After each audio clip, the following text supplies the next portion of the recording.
दोस्तों जरा सोचिए, एक योगी हिमालय की बर्फीली गुफा में ध्यान में बैठा है। उसकी सांसें थम जाती हैं और अगले ही पल वो गायब हो जाता है। न कोई आवाज़, न कोई निशान, बस शून्य। क्या यह कोई जादू है या कोई विज्ञान जो हमारी समझ से परे है? आज मैं आपको उस रहस्य की दुनिया में ले चलूँगा, जहाँ अदृश्य होने की विद्या सिर्फ कहानी नहीं, साधना का परिणाम थी। दोस्तों नमस्ते, मैं हूं रमेश चंद्र। आज हम बात करेंगे अंतर्ध्यान विद्या की, वो योगिक शक्ति जो इंसान को दृश्य जगत से ओझल कर सकती है। यह कोई फिल्मी ट्रिक नहीं, बल्कि वो ज्ञान है जो प्राचीन योगियों ने साधना से पाया था। अगर आप रहस्यों, आध्यात्मिकता और विज्ञान के संगम में विश्वास रखते हैं तो यह वीडियो आपके लिए है। तो वीडियो को अंत तक जरूर देखिए, क्योंकि मैं अंत में बताऊंगा वो 3 कदम जिससे आप इस विद्या की दिशा में पहला कदम बढ़ा सकते हैं। भाग नंबर 1, इतिहास की कहानियाँ। अदृश्य होने की विद्या का जिक्र हमारे वेदों, उपनिषदों, पुराणों में भरा पड़ा है। महाभारत में अर्जुन को भी ऐसी विद्या सिखाई गई थी जिससे वह युद्ध भूमि में शत्रुओं से छिप सकता था। रामायण में हनुमान जी ने लंका में प्रवेश करते समय सूक्ष्म रूप धारण किया। यह भी अंतर्ध्यान सिद्धि का ही रूप था। ऋषि वशिष्ठ ने भगवान श्री राम को बताया था कि योगी जब अपनी चेतना को ब्रह्मांड से एक कर लेते हैं तो वह भौतिक शरीर की सीमाओं से मुक्त हो जाते हैं। भाग नंबर 2, विज्ञान की दृष्टि से। अब सवाल उठता है, क्या यह संभव है?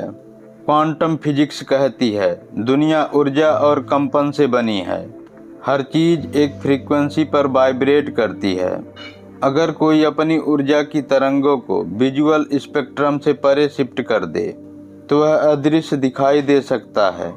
आधुनिक विज्ञान में भी क्लॉकिंग डिवाइसेज और मेटा मटेरियल से प्रकाश को मोड़कर वस्तुओं को अदृश्य करने का शोध हो रहा है। वही काम योगी अपनी चेतना से करते थे। भाग नंबर 3, आध्यात्मिक दर्शन। अद्वैत वेदांत कहता है तत्वमसि, तू वही है।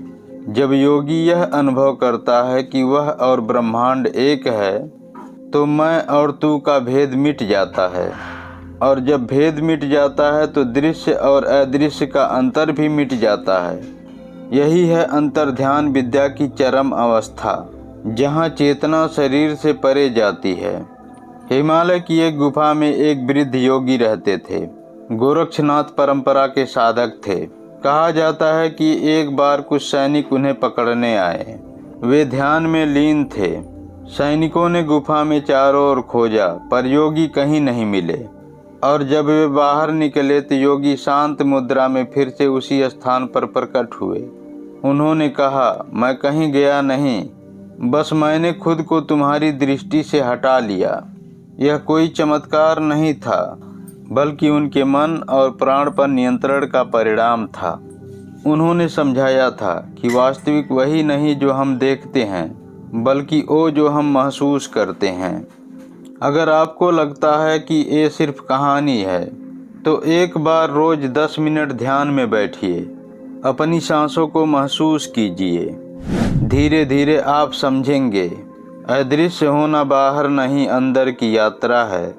अगर आप भी इन रहस्यों की गहराई में जाना चाहते हैं तो वीडियो को लाइक करें, चैनल को सब्सक्राइब करें और कमेंट में लिखिए, मैं तैयार हूं अपनी आंतरिक यात्रा के लिए। अदृश्य होना कोई जादू नहीं, यह आत्म साक्षात्कार का चरम अवस्था है। जब मन शांत हो तो शरीर सिर्फ एक माध्यम रह जाता है, और तब योगी समझ जाता है। नमस्ते, फिर मिलेंगे अगले रहस्यमय एपिसोड में।